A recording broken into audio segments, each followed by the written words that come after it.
قرآن ہے میرا رہنما، قرآن شفا ہے، نور ہے قرآن، جلا دل کی میرا قرآن، رضا رب کی میرا قرآن، قرآن قرآن۔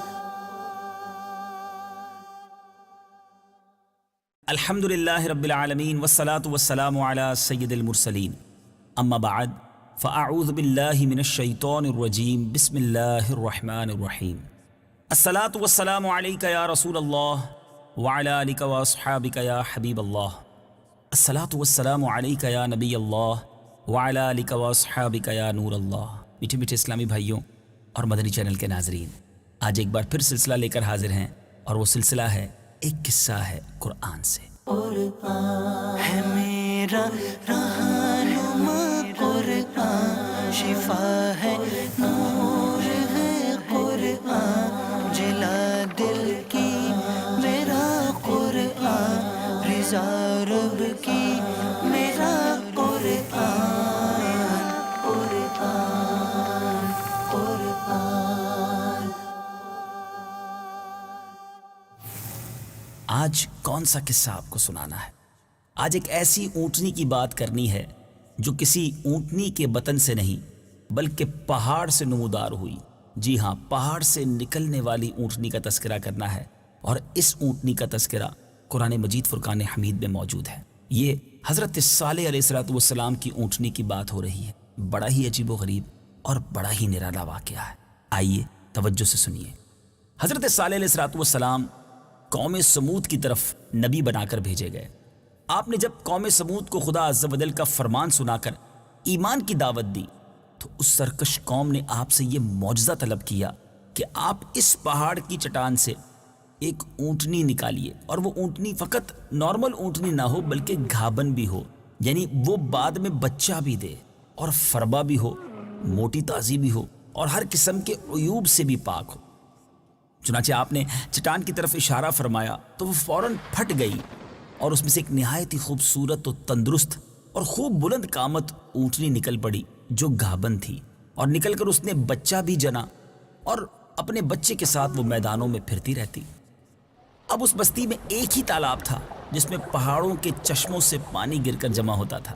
آپ نے فرمایا کہ اے لوگوں، دیکھو یہ معجزہ کی اونٹنی ہے، ایک روز تمہارے تالاب کا سارا پانی یہ پیے گی، اور دوسرے روز تم لوگوں نے پینا ہے۔ قوم نے اس کو مان لیا۔ آپ نے پھر قوم سمود کے سامنے یہ تقریر فرمائی۔ جو آپ نے فرمایا وہ قرآن مجید میں کن الفاظ میں موجود ہے؟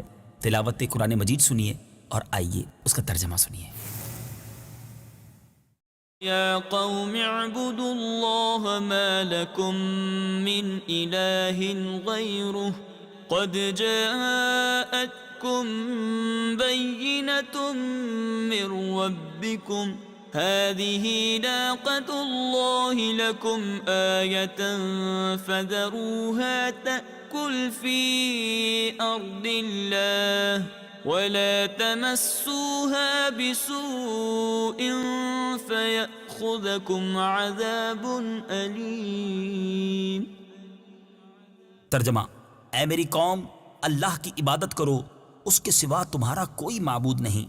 بے شک تمہارے پاس تمہارے رب کی طرف سے روشن نشانی آ گئی، تمہارے لیے نشانی کے طور پر اللہ کی یہ اونٹنی ہے، تو تم اسے چھوڑے رکھو تاکہ اللہ کی زمین میں کھائے، اور اسے برائی کے ساتھ ہاتھ نہ لگاؤ ورنہ تمہیں دردناک عذاب پکڑ لے گا۔ اب چند دن تو قوم سمود نے اس تکلیف کو برداشت کیا۔ ایک دن ان کو پانی نہیں ملتا تھا کیونکہ اس دن تالاب کا سارا پانی جو ہے وہ اونٹنی پی جاتی تھی، اس لیے لوگوں نے طے کر لیا کہ اس اونٹنی کو قتل کر ڈالیں۔ اب ایک اس قوم کا شخص کدار بن سالف، جو سرخ رنگ کی بھوری آنکھوں والا اور پستہ قد آدمی تھا، اور ایک بدکار عورت کا بیٹا تھا، ساری قوم کے حکم سے اس اونٹنی کو قتل کرنے کے لیے تیار ہو گیا۔ حضرت صالح علیہ السلام منع ہی کرتے رہے، مگر کدار بن سالف نے پہلے تو اونٹنی کے چاروں پاؤں کو کاٹ ڈالا اور پھر اس کو ذبح کر دیا، اور انتہائی سرکشی کے ساتھ حضرت صالح علیہ السلام سے بے ادبانہ گفتگو کرنے لگا۔ چنانچہ خداوند قدوس کا ارشاد قرآن پاک میں کچھ اس طرح ہے: فعقروا الناقة وعتوا عن أمر ربهم وقالوا يا صالح ائتنا بما تعدنا إن كنت من المرسلين.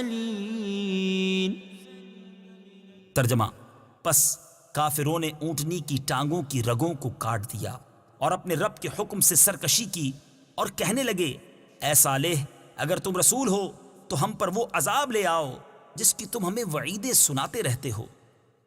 میٹھے میٹھے اسلامی بھائیوں، اب جب اس انداز سے اللہ تبارک و تعالیٰ کے حکم کی سرکشی کی گئی، حضرت صالح علیہ السلام کی بے ادبی کی گئی، تو اب اس قوم پر عذاب نازل ہوا. وہ عذاب کیسا تھا؟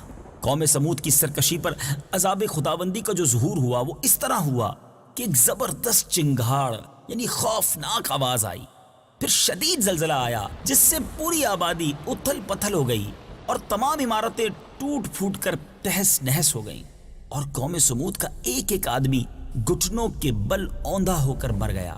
قرآن مجید نے کچھ اس طرح فرمایا: فأخذتهم الرجفة فأصبحوا في دارهم جاثمين. ترجمہ: تو انہیں زلزلے نے پکڑ لیا تو وہ صبح کو اپنے گھروں میں اوندھے پڑے رہ گئے. حضرت صالح علیہ السلام نے جب دیکھا کہ پوری بستی زلزلوں کے جھٹکوں سے تباہ و برباد ہو کر اینٹ اور پتھر کا ڈھیر بن گئی ہے اور پوری قوم ہلاک ہو گئی ہے، آپ کو بڑا صدمہ اور رنج ہوا.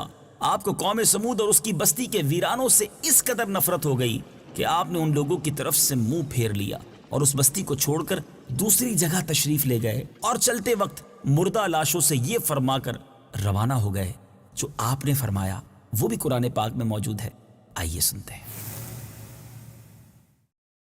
يا قوم لقد أبلغتكم رسالة ربي ونصحت لكم ولكن لا تحبون الناصحين.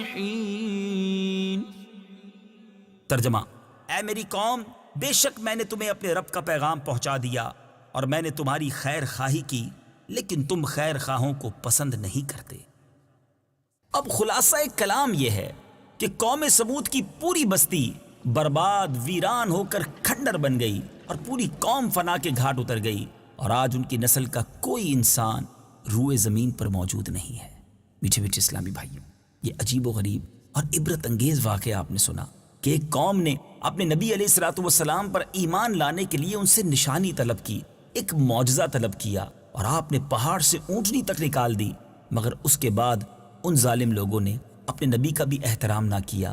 اللہ تبارک و تعالیٰ کی طرف سے جو نشانی وہ اونٹنی آئی تھی اس کا بھی احترام نہ کیا اور سرکشی کی، بے ادبی کی، حکم عدولی کی اور اس اونٹنی کو ذبح کر دیا.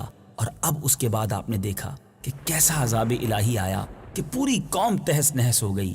اس سے ہمیں پتہ چلتا ہے کہ ہمیں انبیاء کرام علیہ السلام کی کتنی تعظیم کرنی چاہیے. ہمارے آقا علیہ السلام تو سلطان الانبیاء ہیں، تو نبی پاک علیہ السلام کی ایک ایک چیز سے ہمیں محبت ہونی چاہیے. ذرا غور کریں، نبی کی اونٹنی کی اگر کوئی تعظیم نہ کرے تو اس قوم پر عذاب آ جاتا ہے جو میرے آقا علیہ السلام اور ان کی آل، ان کی اولاد، ان کے نسب، ان کے صحابہ، ان سے تبرک رکھنے والی چیزوں کا احترام نہ کرے وہ کیسے برباد نہ ہوگا. اللہ تعالی ہمیں بے ادبی سے اور بے ادبوں کے شر سے محفوظ فرمائے اور اپنے آقا و مولا صلی اللہ تعالی علیہ وسلم سے ان سے نسبت رکھنے والی تمام چیزوں سے سچی اور پکی محبت عطا فرمائے. اہل بیت اطہار کا بھی پیار نصیب کرے اور صحابہ کرام سے بھی سچی محبت عطا فرمائے. میٹھے میٹھے اسلامی بھائیوں، آپ نے یہ واقعہ بھی سنا، اس سے جو درس ملتا ہے اس کے بارے میں بھی کچھ سنا. ایک بڑی ہی پیاری بات جو پیارے آقا علیہ السلام کی سیرت سے ہمیں ملتی ہے کہ روایت یہ ہے کہ جب جنگ تبوک کے موقع پر سفر میں نبی پاک علیہ السلام قوم سمود کی ان بستیوں کے خنڈرات کے پاس سے گزرے تو آپ نے فرمایا کہ خبردار کوئی شخص اس گاؤں میں داخل نہ ہو اور اس گاؤں کے کنویں کا کوئی شخص پانی نہ پیے. تم لوگ عذاب الہی کے خوف سے روتے ہوئے اور منہ ڈھانپے ہوئے جلد سے جلد گزر جاؤ، کہیں ایسا نہ ہو کہ تم پر بھی عذاب اتر پڑے. میٹھے میٹھے اسلامی بھائیوں، یہاں یہ بات سمجھنے والی ہے کہ عذاب الہی جن جگہوں پر نازل ہوا وہاں جانا نہیں چاہیے. وہ جگہ تو منحوس ہوا کرتی ہیں، ہمیں ان جگہوں سے اگر گزرنا بھی پڑے تو جلدی گزریں اور عبرت بھی حاصل کریں. آج عجیب و غریب بات یہ ہے کہ جن جگہوں پر عذاب نازل ہوا یا اس طرح کے واقعات ہوئے وہاں لوگ تفریح کر رہے ہوتے ہیں، وہاں لوگ خوف خدا تو دور کی بات غفلت کی عادتیں اپنائے ہوئے ہوتے ہیں۔ ایسا بالکل نہیں ہونا چاہیے۔ اللہ مجھے بھی اور آپ کو بھی سچا اپنا خوف نصیب فرمائے۔ الحمدللہ قرآن پاک میں جا بجا بڑے ہی عبرت انگیز واقعات ہیں اور ہم سب کے لیے بہت سارے اس کے اندر درس اور ہدایت کے مدنی پھول ہیں۔ مدنی چینل بھی دیکھتے رہیے، قرآن پاک کی بھی تلاوت کرتے رہیے، ترجمہ اور وہ بھی ترجمہ کنز الایمان پڑھیں تو کیا بات ہے، اور تفسیر قرآن سبحان اللہ۔ مکتبۃ المدینہ نے ہمیں صراط الجنان کا تحفہ عطا کیا ہے، یہ بہت خوبصورت تفسیر قرآن ہے، اس کو پڑھتے رہیے تو انشاءاللہ بہت پیارے پیارے مدنی پھول سیکھتے بھی رہیں گے، فیضان قرآن بھی لوٹتے رہیں گے۔ اگلے سلسلے میں ایک اور بڑا ہی پیارا موضوع لے کر آپ کے لیے حاضر ہوں گے۔ صلو علی الحبیب صلی اللہ تعالی علی محمد صلی اللہ علیہ وسلم۔ قرآن ہے میرا رہنما، قرآن شفا ہے، نور ہے قرآن، جلا دل کی میرا قرآن، رضا رب کی